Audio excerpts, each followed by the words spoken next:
Un guru, ça vient de gu, qui veut dire obscurité, ru, qui veut dire lumière. Donc un guru, c'est celui qui vous mène de l'obscurité à la lumière. Et donc c'est un enseignant.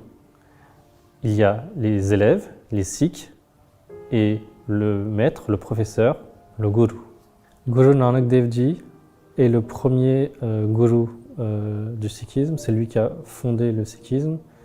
Il est né dans une famille de brahmanes. Il n'a jamais dit qu'il allait commencer une nouvelle religion. Il a juste donné des enseignements à tous, que ce soit des hindous ou des musulmans qui étaient là à cette époque-là en Inde. Il a aussi donc rédigé le premier texte du sikhisme qui est le Japji Sahib, dont le premier verset qui est le Mool Montage, qui est le texte qui va initier l'ensemble des textes sacrés du sikhisme, qui va aussi définir, qui va donner une définition de Dieu. Guru Angad Dev Ji est le deuxième guru.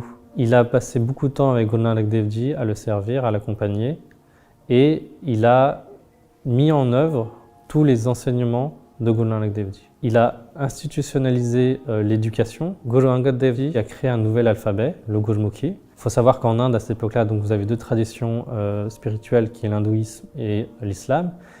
Et ces deux traditions ne donnaient pas accès à l'éducation à l'ensemble de la population. Et donc, Guru Nanak Dev Ji, il a lutté contre ça, il a donné l'éducation à tous. N'importe qui, quelle que soit votre caste, quelle que soit votre religion, quel que soit votre sexe, vous devez pouvoir avoir accès à l'éducation. Guru Amar Das Ji est le troisième guru sikh. Guru Amar Das Ji va lutter pour les droits des femmes. À cette époque-là, les femmes n'ont quasiment aucun droit et il va lutter contre, par exemple, la pratique du voile intégral en disant que les femmes doivent être libres et aussi contre la pratique du sati. Dans l'hindouisme, en fait, la femme sans l'homme n'a pas d'utilité et quand l'homme meurt, il est brûlé. En général, ils ont tendance à brûler la femme avec l'homme parce que la femme en soi n'a plus d'utilité.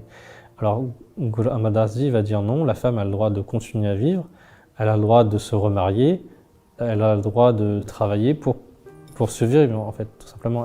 Sa vie, elle est utile, elle est aussi utile qu'un homme, donc Guru Amar Das Ji va beaucoup lutter pour le droit des femmes. Guru Ram Das Ji est le quatrième guru des Sikhs. Guru Ram Das Ji, il va créer un complexe carré dans un bassin naturel. N'importe qui peut venir, quelle que soit sa religion, quelle que soit sa caste, quel que soit son sexe, quelles que soient ses origines, peut venir se recueillir dans ce lieu. Il n'est pas réservé aux Sikhs. Guru Arjan Dev Ji, le cinquième guru sikh, il va commencer la construction du temple le plus sacré pour les Sikhs, qui est le Harmandir Sahib, aussi connu sous le nom de Temple d'Or. Guru Arjan Dev Ji va aussi faire la première compilation des textes sacrés de ses prédécesseurs sous la forme de l'Adi Granth et il va l'exposer dans le Harmandir Sahib, dans l'enceinte du Temple d'Or. Et ça sera la première présentation entre guillemets au public et les premières lectures au public. Guru Arjan Dev Ji va aussi devenir